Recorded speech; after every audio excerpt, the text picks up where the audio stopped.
All right, we're here to rake hay. Dad and I got that brought over here last night. Went to that Wyckoff plot day today. This morning, while I was waiting to go to that, I got the baler out, got it greased up. Had to replace a pickup tooth on it. Got the 1800 brought over to my house, was hooked onto the baler. So all I got to do is take this back home, hop on the 1800, come back over here. So I don't need Dad to move me around a whole lot. He'll just have to come get me. Well, tonight we'll stage that up at the next field so I can get right to raking tomorrow. But before we go to that, I wanted to show you these. I had these. Apparently there's a guy that watches my channel. I don't know if he buys seed from Wyckoffs or if he just knows them, but he found these. I don't know where, but these are original. I'm assuming by that code, you know what happens when you assume, but it's a safe assumption that these are 1951 by that 104-1-51, which by the logo and everything, that would be fairly accurate dating. But these are two original dealer stickers from the dealer in town. I have a couple things from James's, but not a lot. I've got a bunch of stuff from some other dealers around, but ironically the one in my hometown I don't have a whole lot of stuff from, so that kind of adds to my collection of his stuff. I'm gonna have to find a way. I don't want to laminate them, but I'm gonna have to find something. I don't know if like a baseball card sleeve would be big enough, because they're probably about the right width for, but I think they're longer than a baseball card, so I don't know if that'd work or not. But this one has got a crack in it right here, and then this one's got some holes in it, and this end's tore off. They must have been in something that had them bent over, but so I thought those were kind of neat. They didn't come with a name. They just came with. Did they come with a name? If there is, I wanna. Nope. Wait, Kevin. I don't know if that's a Prane or L. Anyway, I appreciate it. I don't promote people giving me stuff, and I'd rather people didn't, because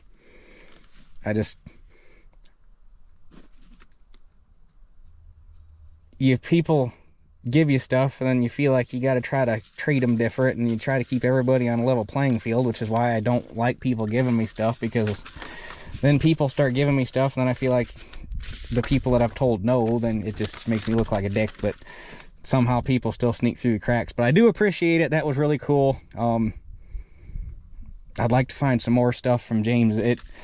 While we're doing this, quick history. That dealer started in, I believe, 1937, except if I remember it was the same year as our Heart Par. Started off in 1937 as James and Doyle Implement. It was Robert James Sr. and Lyle Doyle. Dad knew both of them. Our 5-speed, our one 5-speed 60 that's all original, that's sitting with a spun bearing right now. It's the one that sits, well, it's the one sitting over in the corner where the dozer's sitting right now. We've got the original bill of sale of that from that, and it's got on the sales line, it's got Robert James Sr. signature, and then Lyle Doyle delivered it. So we've got one tractor with both Robert James Sr. and Lyle Doyle signature on it, which is kind of neat. But Dad knew both of them. And then I don't know exactly what year, but it was sometime between that 1948 1950 time frame. Lyle Doyle left the partnership and it just became Robert James Implement. And then after Bob James Jr. started getting involved in the business, then it became Robert James and Son. And then it was that up until it closed. And they actually lost, I don't know if he lost it or if he gave it up, his white distributorship in the early 80s, because at that time white was getting very hard to deal with for these small dealers. and he actually picked up Ford for a couple years. And then I'd have to ask Dad, because I can't remember when his dealer auction was. It was right before I was born was when the dealer auction finally was, like 89, 90, 91, somewhere in there was when the dealer auction finally took place. But, and the worst part is, I knew Robert James Jr., Bob James. He passed away, I want to say it wasn't that long ago, but the way time flies around here, it was probably, I don't know if it was 10 years ago. It was some, he passed, it doesn't matter exactly when, he passed away several years ago. But it was Bob and Gail James, husband and wife, and Bob's health started going, I can't remember how old he was when he passed away, but he was like really spry, got up around good, had full mental capacity, and then he started, it just like flipping a switch. He started getting dementia, and his health started deteriorating, and it got to the point where Gail couldn't take care of him anymore. So they moved them both into a nursing home because Gail was up there in years 2, and it was messing up her health, trying to take care of him and her at the same time. And obviously when that happened, they had to clean the house out because they had more stuff than you could take to a nursing home. And I guess she had like 4 or 5 photo albums full of of like Polaroids and stuff like that from the dealership. The kids didn't want them. She didn't know what to do with them, so she threw them all out. When Mom told me that, I swear to God, I almost started crying. Because I've looked, there's nobody around here that's got any, I mean, there's like some newspaper clippings and stuff that just by chance have that dealer in the photo, but it's not like, there's hardly any photos, anything from that dealership, and there were 5 photo albums full of it in the trash, gone forever. And I was so frustrated when she told me that. what I would have done to get them, I would have paid her. I would have done whatever she wanted if I could have just got my hands on them photo albums. But I guess that's how much kids appreciate history anymore. I don't understand how, even if how the family history, how can you not want that? I guess I was raised different. I don't understand it. I will never understand it. I don't know how kids work that way. We can go on a whole rant about how I feel about stuff like that, but we're not going to, because we're here to rake and bale some hay. So let me get the rake greased up, get hooked up and ready to go, and we'll get rolling here.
okay. It's all raked.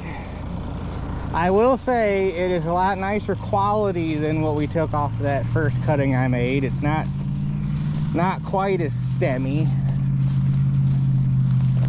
Although you bail up that buckhorn, it's still gonna be kind of nasty. But anyhow, we're gonna play a game. I got one windrow all the way around the outside that's quad raked, and then I got 1, 2, 3, 4 long windrows that are quadded up, and then this one is actually like 5.5 pushed together here in the center. And I think I got 3 windrows back there in the short rows. So 4 acres, that's how many windrows we got. You see how big they are. So guess is down in the comments as to how many bales we get off of this. 4 acres on the nose. 2-year-old stand. Not very good. I think a couple videos ago when we were talking about getting onto this project, I figured 40. So I'm gonna stick with 40. We might squeak it. So, but guess is down in the comments, and we'll see who's closest, and the guys that come closest, they'll get a shout out in the at the beginning of the next video. So anyhow, I'm gonna run home and let the dogs out and grab the 18 and the baler. It's gonna take a whole whopping 20 minutes to bale this, if that. So go get the tractor and baler and come back and clean it all up. The dogs are not going to be happy with me when I stuff them back in the house. Get me a Gatorade. On the way back here, a guy stopped me in the middle of the road. Hey, you want to make some more hay? I mean, not particularly, but you know, what do you got? Lives about a 1/4 mile down here on a dirt road. Says he's got about 2 acres he wants done, so I guess grab the tractor and swing by there and see what he's got to say, and head on over and get that field taken care of. And they took the rain out of Saturday, it looks like, so we were supposed to get a bunch of stuff from that hurricane that's hitting Louisiana tonight, whenever it's hitting. It was supposed to come up here and hit this weekend. Now it looks like it's not going to hit at all, so I would have liked to have taken rain out of Saturday, but you know, rain Sunday, Monday, or really any time next week at this point would have been nice, but doesn't look like we're going to get it. It is going to suck getting this, there's just so little hay. It's going to suck getting this twine tension set. Just can't go so far to get the chamber full. But I stopped by that guy's place. There's probably about 1.5 acres or so back there. It sucks. There's like a 20-something odd acre field out there, but it's all a bog because the beavers have dammed up the river down there. So that's kind of unfarmable now. And now that it's become a bog, I doubt the Soil and Water Conservation District would let you drain it now, because now it's natural wetlands. Government overreach at its finest. Anyhow, let's see what we can do here.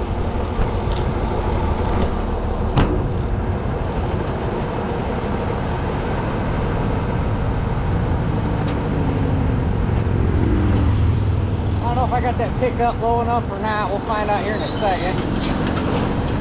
Looks okay.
get out and check these things, or get off and check these things. I made it exactly halfway around the field before I had enough hay in there to put out a compacted bale. It's not bad.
Bit of a boo-boo. I started getting misties randomly. I couldn't figure out why. And then I noticed something was goofy with the tucker fingers. And then I noticed my tucker finger return spring broke. But one, it's fairly easy to change. You just undo these two bolts right here. This end bracket comes off and the spring comes off. But I'm pretty sure that parts baler I have still has, the knotters are gone, but I'm pretty sure the tucker fingers and everything are still there. So we're gonna go check and see if I got a spare spring. If I do, okay, let's see what we got. Oh, the tucker finger, oh, yeah, we're good. We got tucker fingers, we got a spring.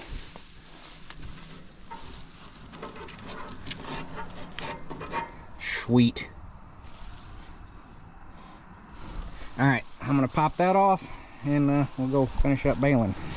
All right, that spring took care of the problem. They were already out here picking up bales, so I hurried up, got that fixed, and got that last little bit of windrow done. I swear to God, it's a hard, fast rule that if something's gonna break, it's gonna do it on your last pass of the field. It's gonna do it right before dark or right before a rain's coming. But thank God for having that parts baler. That was a good I don't even know if you want to call it a purchase, because I didn't really buy it. I had to tear them barns down for it, but either way, it was nice to have. That being said, I don't know how far I'm going to trust that spring, so I may still call Maybaugh and see, get a Actually, what I need to do is I don't have a parts book for this. I don't think. No, I don't have a parts book for the baler. Right? No. I need to call Floyd County Museum tomorrow, get a parts book coming for it, so that I can call them with part numbers, and then see if I can find a new old stock spring just to have. I could throw it in the toolbox because it takes 2 minutes to change. It's easy if that one breaks again, but since that old crusty one's been sitting out in the elements and I mean, it's still plenty springy. It didn't appear to be deformed. It's doing its job, but an old crusty spring, and it probably just better to have something as a backup to the backup. So anyhow, I am going to go ahead and get this home, and I got a spot in my barn cleaned out where I just pulled the whole thing in, and I'm going to move the Super 55 in the rake. And I still need to get the 77 home, but I don't know if I'm going to have enough daylight or not, because I don't want to move that thing in the dark. So that might have to wait again, because I ended up leaving that at Shelly's mom's, because with that pitman arm broke, you can't move it because the drive head finally fell all the way off when the wood fell all the way out of it, and now it doesn't have the stop peg to keep the cutter or the knife from just sliding all the way out, so you can't just move it.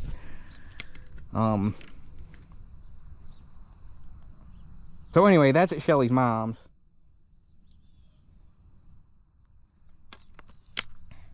So anyhow, that's what I'm going to do to finish off the night. So with that being said, we'll be raking more hay tomorrow with any luck. So that's it for this one. We'll catch you guys on the next one.